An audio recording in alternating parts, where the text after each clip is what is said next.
real apology doesn't come with a but. Let's talk about how to say sorry the right way. Today's episode is something that every teenager is struggling with.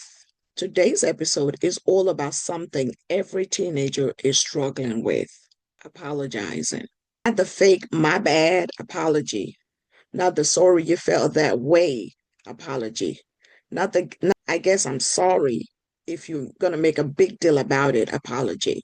We're talking about real apologies, the kind that actually heals friendships. We're going to break down why apologizing is so hard and why your brain tries to avoid it like homework on a Friday.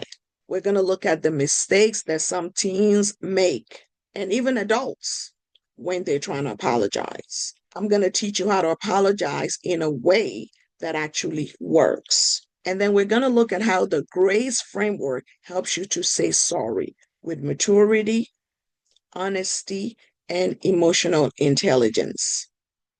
If you're ready, let's get started. Go ahead and go grab your journal.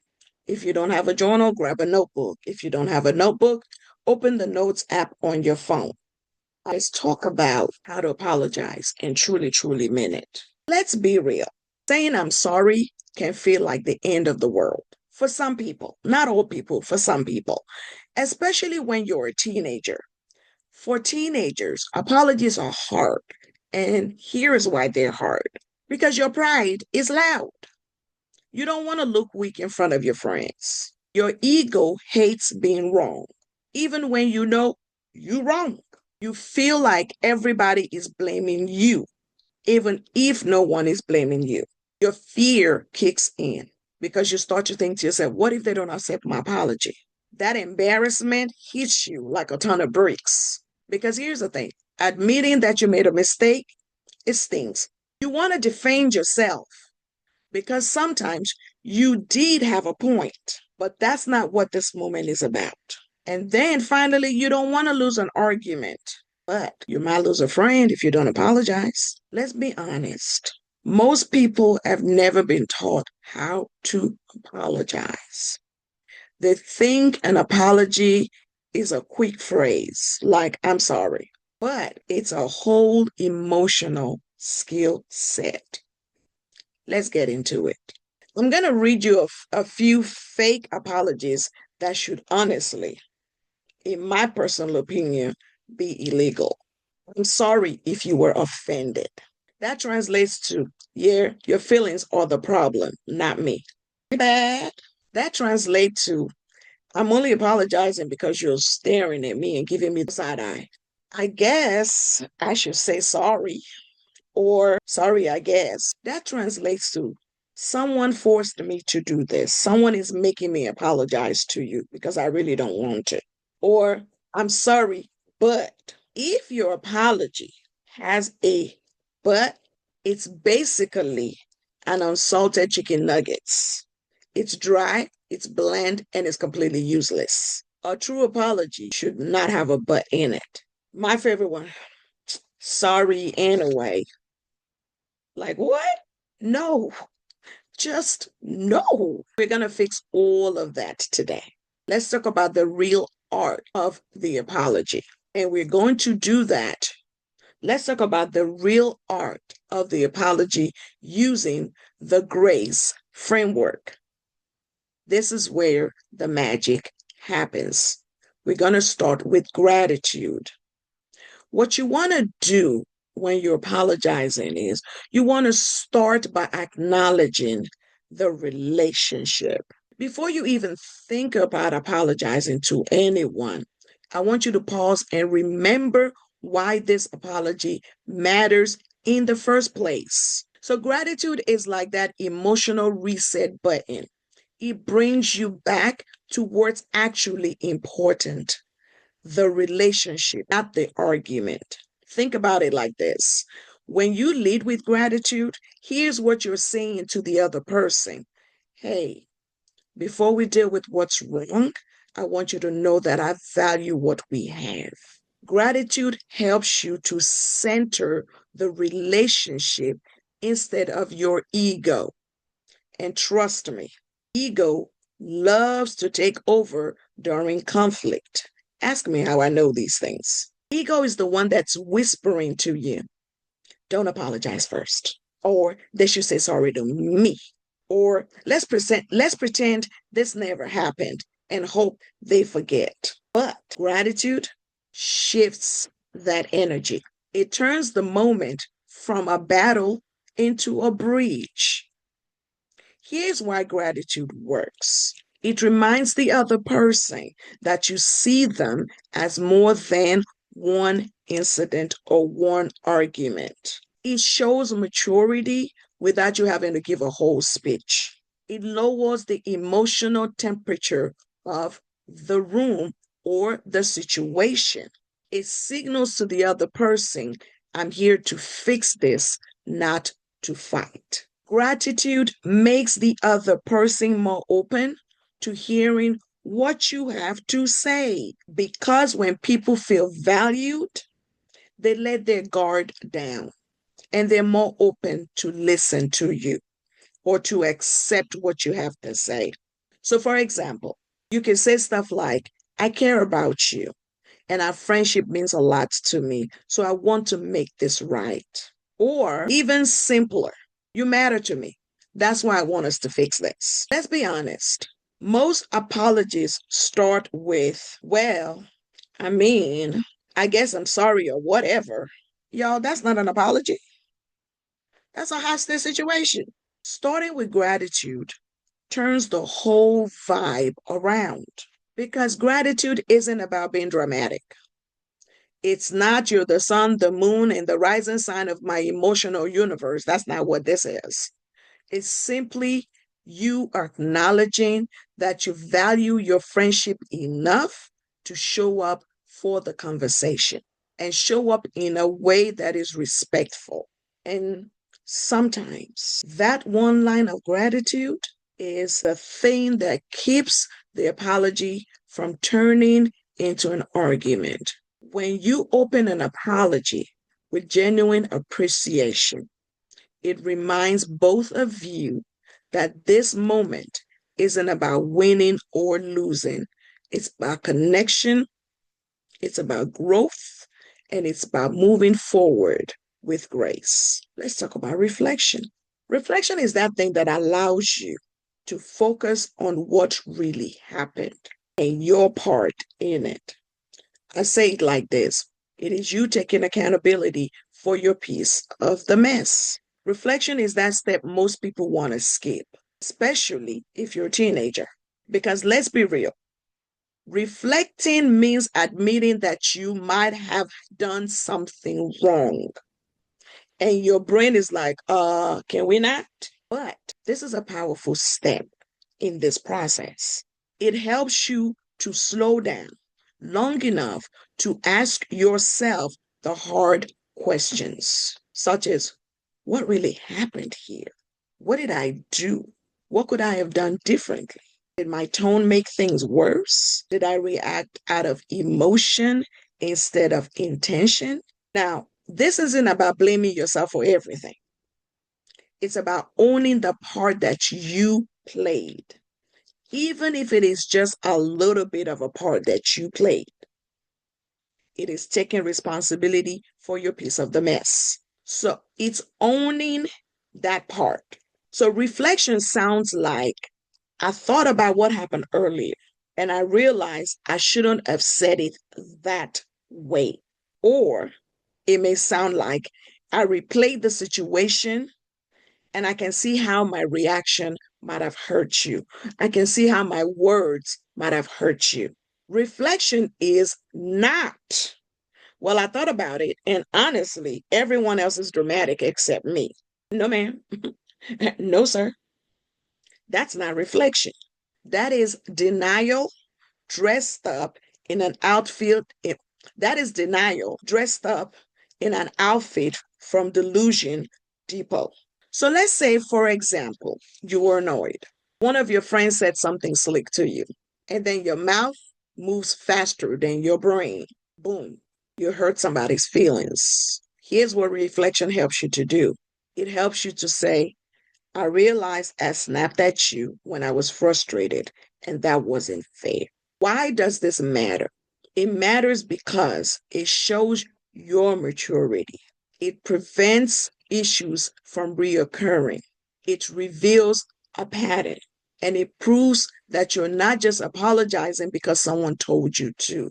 Reflection makes your apology feel real and not robotic. Let's talk about affirmations. Affirmations in this instance means that you validate the other person's feelings, even if you didn't mean to hurt them.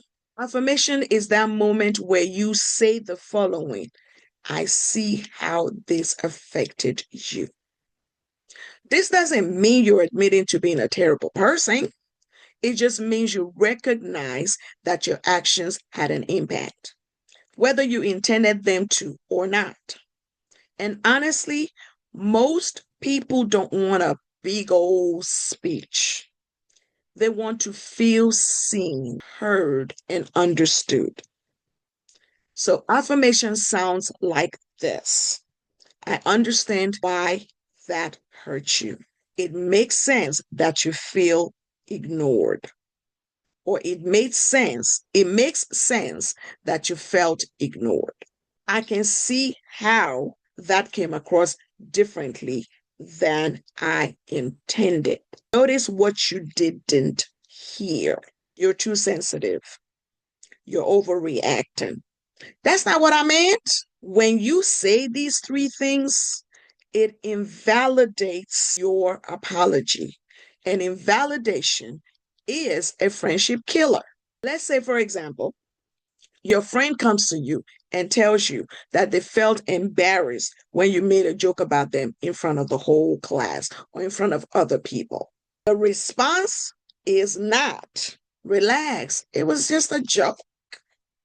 That ain't the response. The right response is, I understand why that embarrassed you.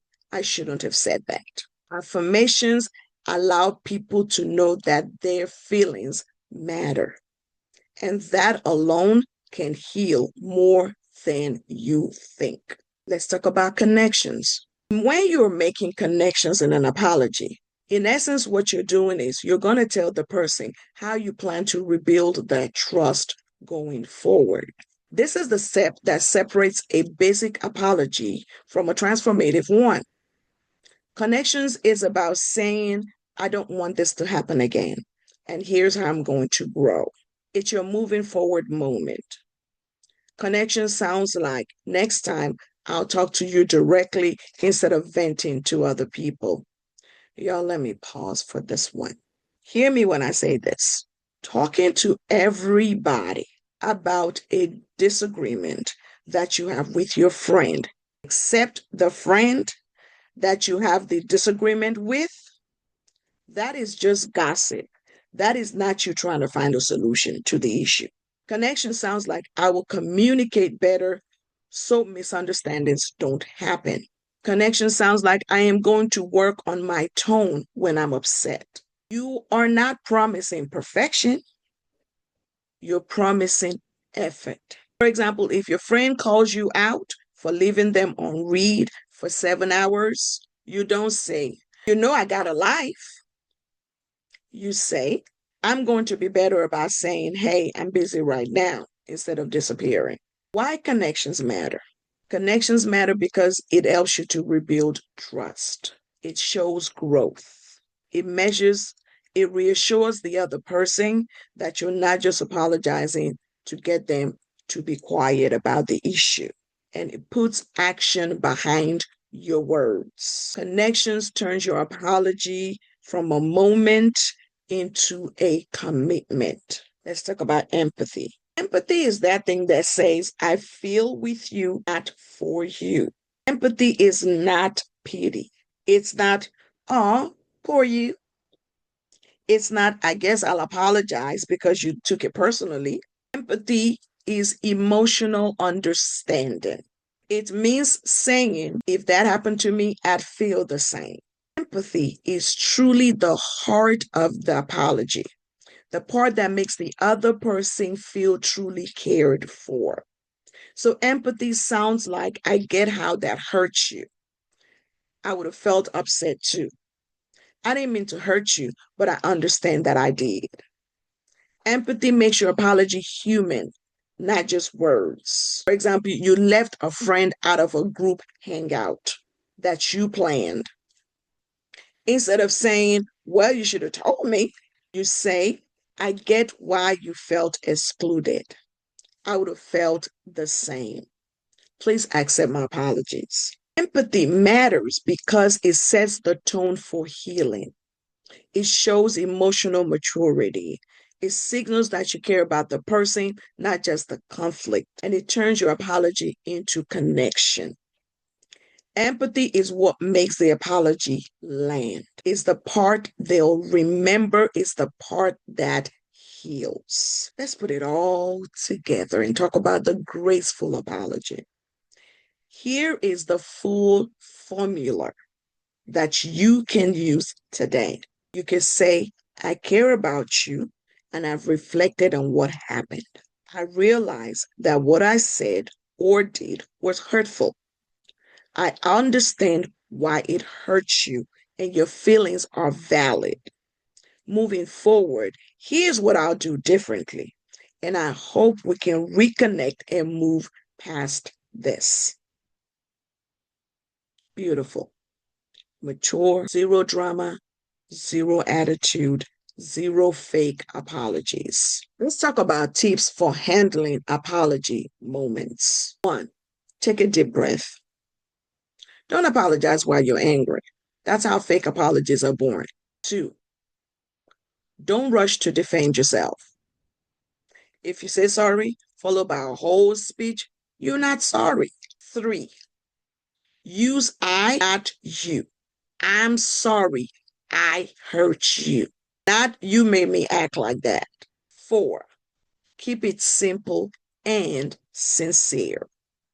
No dramatic speeches unless you're auditioning for a role in a play.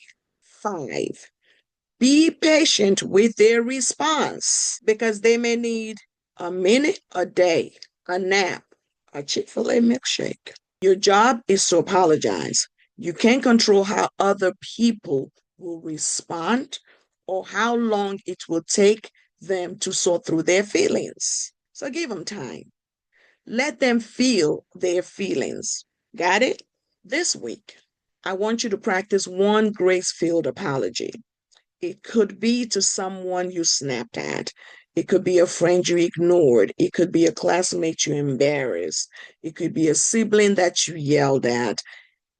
It could be a parent that you were rude to or a teacher that you were rude to. Yes, even them.